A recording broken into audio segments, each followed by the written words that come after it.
এক ক্লাসে শিখবো ইমেল লেখার টেকনিক। আজকে আমি তোমাদের একটি ফরম্যাট দেখাবো যে ফরম্যাট দিয়ে তুমি শত শত ইমেল লিখতে পারবে। তো ইমেলটা তুমি লিখবে কিভাবে? ইমেলে লেখার সময় তোমাকে ফর্ম লিখতে হবে। অর্থাৎ ফর্ম কি ভাইয়া? ফর্ম হচ্ছে যে পাঠাচ্ছে, ধরো যে তুমি পাঠাচ্ছ, এখানে তোমার নাম থাকবে। এখন হচ্ছে ইমেলের শুরুতে এই যে সুমন, এখন যে সুমন নামটা লিখলাম, অনেকেই করে বড় হাতের এস দেয়, এখানে বড় হাতের ওয়ার্ড ব্যবহার করা যাবে না, একবারে সবকিছু ছোট হাতে লিখতে হবে। টু, যে টু হচ্ছে তুমি কাকে পাঠাবে, অর্থাৎ যাকে পাঠাবে এখানে হচ্ছে তার ইমেল দিতে হবে। এখানে হচ্ছে বড় হাতের ওয়ার্ড ব্যবহার করা যাবে না। সেন্ট, এখন হচ্ছে তুমি যে পাঠাইতেছো, এটা হচ্ছে কবে পাঠাইতেছো এবং কত তারিখ এবং কত সময় বা হচ্ছে কোন সময়ের ভিতর পাঠাইতেছো, এটা হচ্ছে তোমাকে উল্লেখ করতে হবে। সাবজেক্ট লিখতে হবে, অর্থাৎ তুমি যে সাবজেক্ট লিখতেছো, কি জন্য ইমেলটা পাঠাইতেছো। এখন ধরো যে তোমার কোশ্চেনে একটা ইমেল দেওয়া আছে, ইমেলের এখানে হচ্ছে বিষয়বস্তু শিরোনাম দেওয়া থাকবে, তো কোশ্চেনে যেটা দেওয়া থাকবে সেটাই হচ্ছে তোমাকে লিখতে হবে।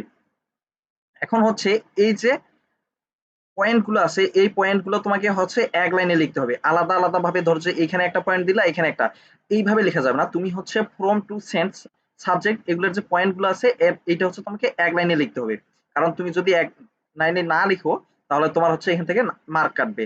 কারণ হচ্ছে তুমি সবকিছুর একটা হচ্ছে দেখার সৌন্দর্য আছে। এখন তুমি ধরো যে এইখানে একটা দিছো আর এইখানে একটা দিছো, তাহলে কি সুন্দর দেখাবে? না।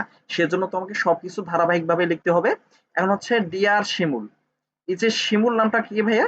এখন হচ্ছে তুমি যাকে পাঠাইতেছো, অর্থাৎ তোমার যে বন্ধুকে পাঠাইতেছো, সেই নামটা এখানে বসাতে হবে।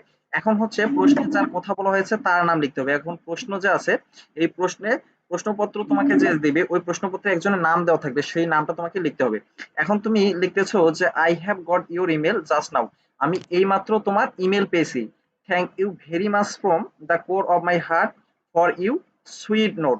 তুমি এখন তোমার বন্ধুকে ধন্যবাদ জানাইতেছো যে তোমাকে অসংখ্য ধন্যবাদ আমার হৃদয়ের অন্তঃস্থল থেকে তোমার সুন্দর নোটটি পাওয়ার জন্য। আই অ্যাম ওয়েল, আমিও ভালো আছি। আই হোপ, আমি আশা করছি, you are also well by the grace of almighty আল্লাহ। এখন তুমি বলতেছো আমি আশা করছি তুমিও ভালো আছো আল্লাহর হচ্ছে দোয়ায় বা হচ্ছে আল্লাহর হচ্ছে মহব্বতে তুমি হচ্ছে কি ভালো আছো। এখন হচ্ছে ভাইয়া তুমি এই যে এখানে আমি বলছি যে প্রশ্নে দেওয়া বিষয়বস্তু নিয়ে ৪-৫ লাইন লিখতে হবে। এখন হচ্ছে এই ফরম্যাটটা তুমি শুরুতে লিখবা।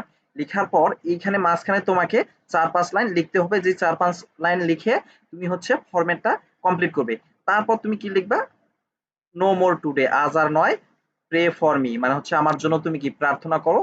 বেশ রেগার্ড টু ইওর মাদার, তুমি হচ্ছে তোমার মাকে আমার সালাম জানিও। অ্যান্ড লাভ টু ইয়ঙ্গার, এবং তোমার ছোটকে আমার ভালোবাসা জানিও। তারপর তুমি কি লিখবা? ইওর লাভিং ফ্রেন্ড, তোমার হচ্ছে ভালোবাসার বন্ধু বা তোমার প্রিয় বন্ধু সুমন। অর্থাৎ হচ্ছে তুমি যে পাঠাইতেছো তোমার নামটা, অর্থাৎ কোশ্চেনে যে নামটা দেওয়া থাকবে সেই নামটা। এখন হচ্ছে কথা যে ভাইয়া ইমেল কয় পেজ লিখবো? ইমেল মূলত এক পেজ লিখতে হবে। তুমি এক পেজের ভিতরে লেখার চেষ্টা করবা। দুই পেজে কখনোই লেখা যাবে না, দুই পেজে লিখলে হচ্ছে তোমার নাম্বার দিবে না। আর তুমি যদি এই ফরম্যাটটা ব্যবহার করে লেখো, আমি তোমাকে বলতেছি ইমেল যে তোমার 10 মার্ক আছে, সেখানে তুমি চোখ বন্ধ করে 7-8 মার্ক পাবে। এখন কথা হচ্ছে যে ভাইয়া পরীক্ষা তো আর বেশি সময় নাই, এত ইমেল এত প্যারাগ্রাফ এত কিছু কি মুখস্থ করা যায়? এত কিছু মুখস্থ না করার জন্য বা এত কিছু তোমার মুখস্থ থাকবে না সেজন্য আজকের এই ইমেল ফরম্যাটটা তোমাকে দিলাম। তুমি তোমার বন্ধুদের মেনশন দিও, ভিডিওটি শেয়ার করে দিও। তুমি তোমার বন্ধুদের মেনশন দিয়ে যদি ইনবক্সে নক দাও, তাহলে ইমেলের এই যে পিডিএফটা আছে, পিডিএফটা আমি তোমাকে দিয়ে দেবো। এর বাইরে তুমি আমাদের বিশ্ববিদ্যালয় ভর্তি গাইডলাইন ইউর মেন্টর পেজটি ফলো করবে। পাশাপাশি আমাদের ইউটিউব চ্যানেল আছে অ্যাডমিশন ইংলিশ, এটা ফলো করে রাখবে। এখানে হচ্ছে এইচএসসি থেকে অ্যাডমিশন পর্যন্ত সকল কিছু আপডেট পেয়ে যাবে। এবং তুমি আমাদের পেজের সাথে কানেক্ট থাকো, পরবর্তীতে ধারাবাহিকভাবে তোমার এইচএসসি পরীক্ষার আগ পর্যন্ত তোমাদের এরকম ফরম্যাট দিয়ে যাব এবং এর পাশাপাশি তোমাদের সাজেশন দিয়ে যাব। তোমাদের সবকিছুর সমাধান আমি নিজেই দিব। তো তোমরা ততক্ষণ পর্যন্ত ভালো থেকো, সুস্থ থেকো এবং তোমাদের বন্ধুদের মেনশন করে দিও। আজকের ভিডিওটি এই পর্যন্ত।